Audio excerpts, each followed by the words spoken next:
Well, anyway, there's Sherry.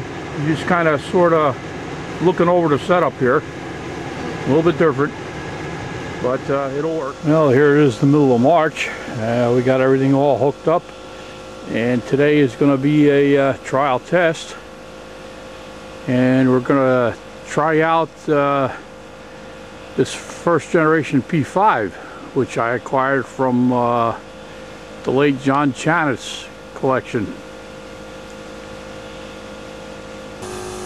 Pumping up a tank of air here.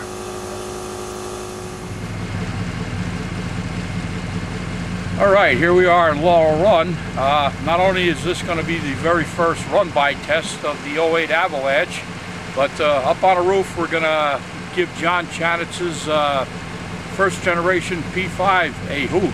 I acquired this from his collection, and I guess this run-by will be in his memory.